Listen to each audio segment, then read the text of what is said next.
आपने जो शुरू में बात बताई कि अभी लाहौर में पहुंच गए जरदारी साहब, वो और तरीन साहब, ये अब दोनों तरफ जो है कंपटीशन लगेगा कि कौन ज्यादा विकेट स्कोर करता है इस चीज में। जरा ये बताइए, और ये कि इन मेल मुलाकातों में क्या बातें हो रही हैं।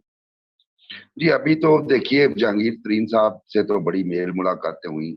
और आप देखिए कि हमारे पुराने दोस्त सईद अकबर रिवानी साहब और बहुत सारे इस तरह के लोग जो हैं उनसे मिले हैं।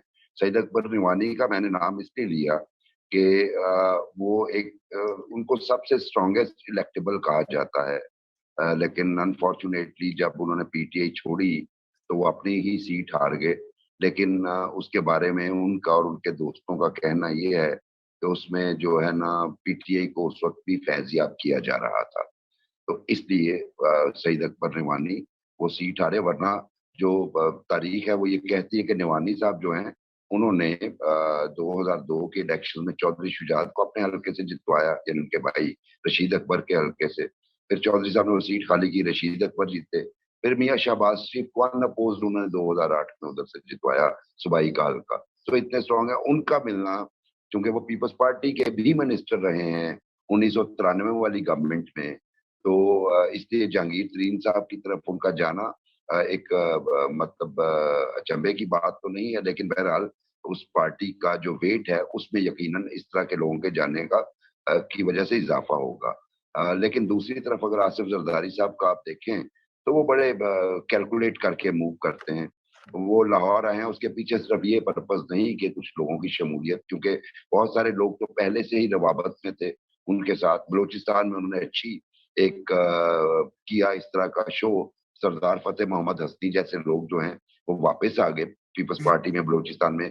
केपी में ऑलरेडी हैदर अली खान एक बिग शॉट से पीटीआई के एमएनए थे, वो पीपल्स पार्टी ज्वाइन कर चुके हैं। इस तरह के बेतहाशा लोग हैं जो पंजाब में चाहते हैं कि पीपल्स पार्टी को ज्वाइन करें, लेकिन इससे हट के भी कुछ है। मेरा ख्याल है कि आसिफ अली जरदारी मौजूदा सूरत हाल में जो मुल्क में चल रहा है उसमें शॉक एब्जॉर्बर का रोल प्ले करेंगे, चूंकि उनकी मूवमेंट से। और जो पीटीआई के जो हमदर्द हैं, कुछ उन्होंने जो रवाबत किए हैं, पहले उन्होंने रवाबत की है हमारे रावलपिंडी से, लेकिन उन्हें कोई खातिर खा जवाब नहीं मिला। तो अब वो उनके राब्ते जारी हैं आसिफ जरदारी से। तो शायद वो शॉक एब्जॉर्बर के तौर पे कोई रोल प्ले करें, लेकिन अभी जिसका कभी चांस नहीं, क्योंकि खान साहब की तकरीरों का एग्रेशन कम नहीं हो रहा, तो उसमें वो सबको ही लपेट जाते हैं।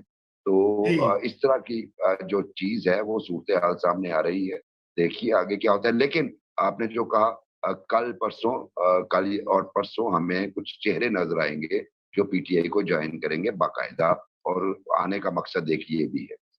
जो एक जैसे कहते हैं ना कॉन्फिडेंस की वेव जो आज मैंने इमरान खान साहब में वापस से देखी है, वो कुछ थोड़े जरा ज्यादा, जैसे कुछ अरसे से अगर आप उनके खिताब सुने तो उसमें वो थोड़ा डिफेंसिव नजर आते हैं।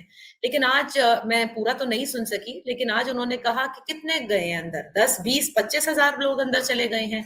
हम 22-23 करोड़ आवाम का मुल्क है, पूरे लोगों को कोई अंदर नहीं डाल सकता। तो I was just trying to read कि ये कहाँ से ये एतमाद आ रहा है। तो मुझे यही लगा कि अब जो महाज हुकूमत का अदलिया के साथ है, उसी जो जो महाज है वो अदलिया के साथ हुकूमत का, मोस्ट प्रोबेबली हम कह सकते हैं कि शायद ये एक उम्मीद उनको जरूर है कि कुछ उनको सेल थ्रू करा सके। अब किस तरह करा सकती है वाकई में ये नहीं कह सकती, लेकिन उमूमी तौर पर अगर देखें तो अदलिया अभी भी कुछ डटी हुई खड़ी हुई नजर आ रही है। यानी कि जो ग्रीवेंसेस इस वक्त हुकूमत की हैं वो अपनी जगह मौजूद हैं, और वो इतनी जल्दी मुझे रिजॉल्व होती कम से कम नजर नहीं आती। बहरहाल, लेकिन जो बात मुबश्शिर कह रहे थे वो मुझे बहुत इंटरेस्टिंग लग रही थी कि जो मुख्तलिफ पार्टीज जो हैं जो बन रही हैं, कुछ चौधरी सरवर साहब जो हैं उन्होंने मिलना है, कुछ जहांगीर खान तरीन साहब जो हैं वो मिल रहे हैं। मैं ये जरूर जानना चाहूंगी मुबश्शिर से, अगर आप इजाजत दें रजा, कि जहांगीर खान तरीन का मुस्तकिल हम सुन रहे हैं कि रवां हफ्ते जो है वो एक ऐलान भी कर देंगे पार्टी का। जो डिसिडेंट्स हैं कुछ चौधरी सरवर साहब के पास जा रहे हैं, कुछ जेकेटी, और जरदारी साहब जो है आपने कहा लाहौर भी पहुंच गए हैं। जहां तक हमें पहले पता था तो उन्होंने शायद जहांगीर खान तरीन साहब को कांटेक्ट भी किया था इस सारे फियस्को से पहले, यानी 9 मई से पहले उन्होंने शायद मखदूम शहाब के जरिए किया था, if I am not mistaken, Makhdoom Ahmed Mahmood Ahmed के जरिए किया था, बिल्कुल सही आप कह रहे हैं। उसके बाद वो मामला कहाँ चले गए और क्या पंजाब में जो सदर्न पंजाब की बेल्ट है उससे क्या आसिफ जरदारी साहब नहीं दोबारा ट्राई कर रहे, ये जरा ज्यादा इंटरेस्टिंग होगा हमें जानना। और उसी से ये समझ में आएगा रजा कि इलेक्शन कितनी जल्दी होने को है, आया इसी साल होने को है या अगले साल। जैसे जैसे पार्टीज लॉन्च होंगी ना, सही समझ में आ जाएगा कि how early the elections are going to take place. ठीक ठीक, बिल्कुल जी। बुखारी साहब, आप जी रिस्पॉन्ड करना जी चाहेंगे? जी बिल्कुल ठीक कहा नादिया ने। जहांगीर तरीन को, जेकेटी को, मखदूम अहमद महमूद चूंकि ब्रदर इन लॉ हैं, इसलिए कहा मखदूम साहब ने कि आप पीपल्स पार्टी को ज्वाइन कर लीजिए। उन्होंने कहा नहीं, मैं अभी थोड़ा सा रेस्ट कर रहा हूँ, मेरे हेल्थ इश्यूज हैं और मैं अभी देखूंगा मुझे कहाँ पे जाना है। इस तरीके से उन्होंने किया। तो अब जब उन्हें कहीं और से एक उंगली, देखिए जब इस तरह की पार्टीज बनती हैं तो उंगली कहीं और से पकड़ी जाती है। मुद्दत से हम ये देख रहे हैं। इसी तरह ही चौधरी सरवर साहब और चौधरी शुजात साहब जो हैं वो एक्टिव हुए हैं, चूंकि वही आपने एक लफ्ज इस्तेमाल किया था कि ये लोग जो निकल रहे हैं इन्होंने कहीं तो जाना है। तो मेनली तो अगर वो अब यहाँ पे इन लोगों की अपनी कैलकुलेशन है, ओके कौन सी पार्टी को कितनी को स्पेस मिल जाएगी हमारे पावर सर्कल की जानिब से। जहां तक रहा पीपल्स पार्टी का, चूंकि साउथ में एक बहुत ज्यादा एक वक्त में इन्फ्लुएंस रहा था, अभी भी आप देखें आपकी टोटल जो नेशनल असेंबली में पंजाब से 6 नशिस्तें हैं, गालिबन 7 हो गई हैं। उनमें 7 में से जो 4 हैं वो तो आपकी साउथ में से ही हैं।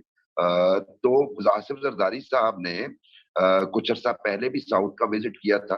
फिर आप बिलावल की अगर मूवमेंट्स देखें, मुल्तान और साउथ का किया। टोची खान एक बड़े शानदार इनके ज्याले हुआ करते थे बिहाड़ी में, उनका इंतकाल हुआ तो जरदारी साहब उनके घर गए, उनके भाई वगैरह से ताजियत की। तो वहां से कुछ जैसे बासित सुल्तान बुखारी वगैरह की फैमिली से लोग मुजफ्फरगढ़ से इन्होंने शामिल किए। तो वो अपने कार्ड्स जो हैं वो खेल रहे हैं। और मैं इसीलिए कह रहा हूँ कि कल और परसों जो है आपको कुछ नजर आएगा कि पीपल्स पार्टी में इंडक्शंस हुई हैं और उनमें से कुछ साउथ के लोग भी आपको नजर आएंगे। और अभी भी पीपल्स पार्टी जो है ज्यादा फोकस साउथ पे ही कर रही है, क्योंकि उन्हें उम्मीद है कि वहां से उनका वोट बैंक दोबारा मुतहरिक किया जा सकता है। इस सारे सिनेरियो में एक बड़ी दिलचस्प बात हुई रजा, और मैं बाकायदा उस पे अब लगाऊं कि इतने कैसे कितने लोग हैं मजीद इतने।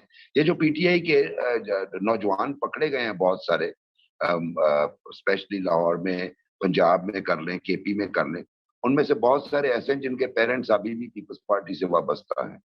और वो अब पीपल्स पार्टी के लीडर्स को कह रहे हैं कि देखिए हम ये हमारे बच्चे हैं, हम तो पीपल्स पार्टी के, ये बच्चे बेराह रवी के शिकार हो गए थे, तो चलिए कोई नहीं, लेकिन माफी कराना तो आपका काम है। तो इस तरह के बहुत सारे केसेस हैं जो नजर आ रहे हैं कि पीपल्स पार्टी के बहुत सारे रहनुमाओं के रिश्तेदार और बच्चे वो पीटीआई के उसमें, और इसी तरह पीएमएलएन के भी बहुत सारे हैं, लेकिन उनकी तादाद निस्बतन कम है। तो ये भी एक ट्रेंड बड़ा मजे का देखने में आया कि पेरेंट्स जो हैं ये पीपल्स पार्टी के हैं या पीएमएलएन के हैं, बच्चे जो हैं पीटीआई को सपोर्ट कर रहे हैं, उसमें बहुत सारे पकड़े गए हैं। तो अभी आने वाले दिनों में ये जो सियासी ऊंट है ये काफी करवटें बदलेगा।